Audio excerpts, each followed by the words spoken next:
L'une des préoccupations premières des animaux consiste à se procurer de la nourriture. Dans ce domaine, les prédateurs, ceux qui chassent des proies, utilisent des techniques tout à fait originales. Nous allons nous attarder sur quelques-uns des plus petits d'entre eux, choisis dans le monde des arthropodes.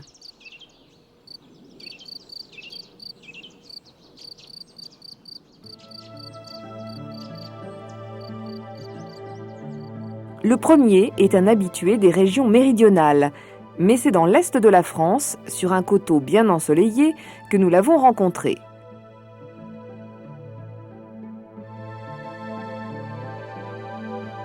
Revêtu d'une robe vert tendre, à peine reconnaissable parmi les herbes, voici la mante religieuse.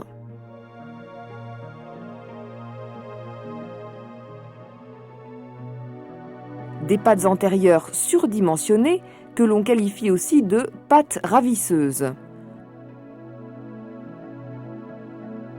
Leur hanche est longue et puissante, la cuisse et la jambe sont pourvues de pointes acérées et s'articulent à merveille l'une avec l'autre.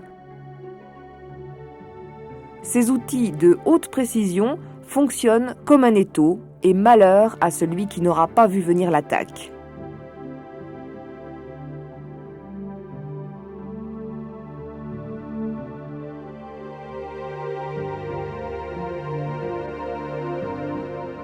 L'attaque de notre mante est foudroyante, mais n'est pas toujours couronnée de succès.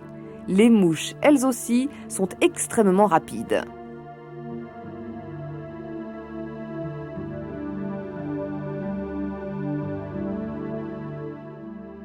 Cependant, après plusieurs essais infructueux, le prédateur va parvenir à ses fins.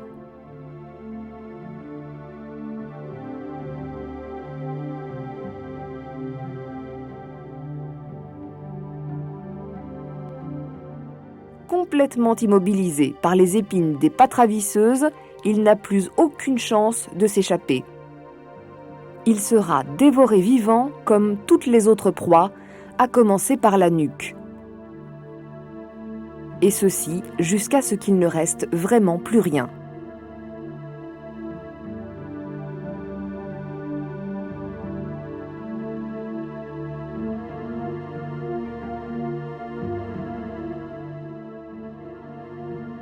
Son forfait perpétré, ses proies à peine digérées, le redoutable chasseur s'en ira en quête d'autres victimes.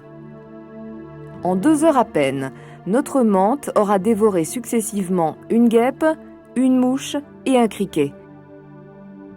De quoi terroriser d'avance tous les insectes du voisinage.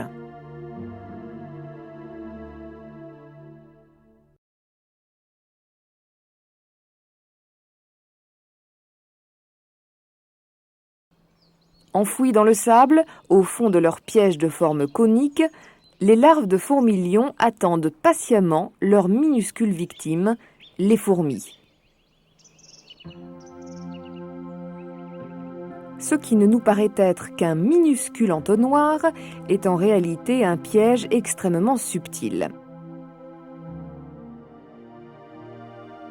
Le corps de la larve du fourmilion, plutôt trapu, est recouvert de touffes de poils minuscules, sensibles aux plus infimes mouvements des particules de sable. Les antennes, peu développées, émergent à peine de son corps. Par contre, les pièces buccales, les mandibules, ont des dimensions impressionnantes par rapport à la tête de l'animal. Avertie par les minuscules vibrations du sol, la larve de fourmilion s'efforce de harponner sa proie. Si celle-ci semble parvenir à s'échapper, le chasseur projette sur elle des paquets de sable. Comble de l'horreur pour la pauvre fourmi qui redoublait d'efforts pour se sortir de ce mauvais pas. Le corps transpercé, la victime est d'abord tuée par l'injection de sucs digestifs, ce qui provoque la liquéfaction de ses organes internes.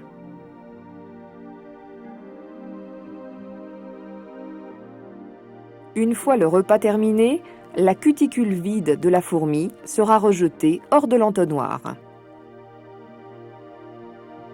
Alors recommence pour la larve l'attente d'un prochain mais hypothétique repas.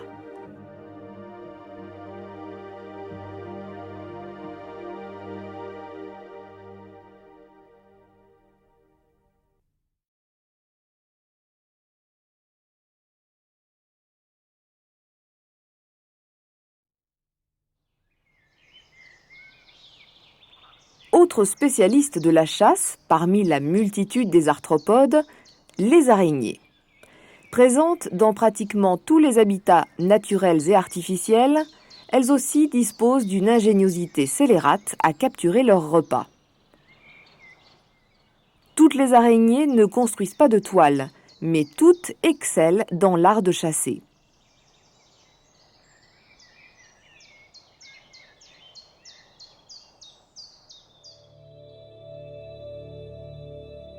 L'observation de ces araignées n'impose pas de longs déplacements. Chaque jardin, chaque prairie possède ses épères, chasseresses de haut vol.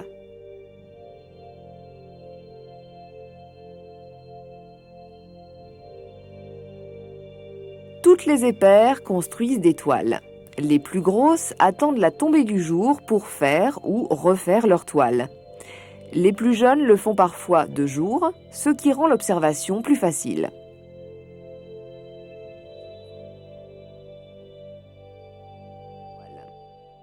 Elle fait ensuite demi-tour, détruit la spirale provisoire, en même temps qu'elle dépose une spirale de soie adhésive.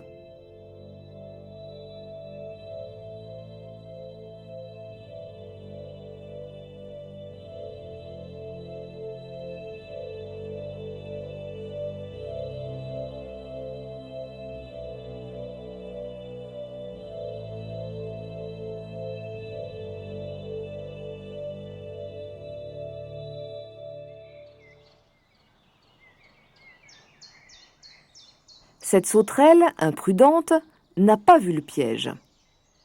Engluée par la toile, elle a sans doute compris le danger et reste immobile. L'araignée, à quelques centimètres de là, semble ne rien voir. Mais la proie cherche à se libérer et c'est là sa perte.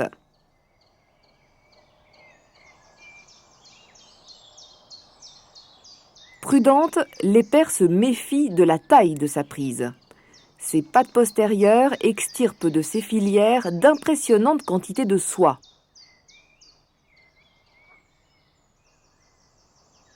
La sauterelle est quasiment ligotée sur place.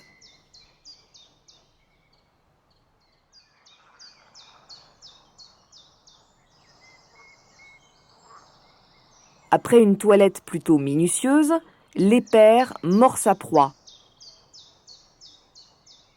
Pendant plusieurs heures, les choses ne changeront point. Mais en regardant bien, on pourra voir un liquide circuler entre le corps du criquet et la bouche de l'araignée. En fait, celle-ci injecte des sucs digestifs à l'intérieur de sa victime. Les organes de la proie sont liquéfiés petit à petit. L'épère aspire ensuite le liquide nutritif résultant de cette digestion extérieure à elle-même. La chasse à l'affût est donc un art aux multiples facettes, dans lequel excellent bon nombre d'arthropodes, chacun selon ses aptitudes et sa dextérité. Mais ne jugeons pas trop vite ces spécialistes de l'embuscade. Contrairement aux privilégiés qui vivent à profusion et sans lutte pour obtenir leur nourriture, les chasseurs, et ce sont souvent les plus doués, n'arrivent à dîner qu'à force d'art et de patience.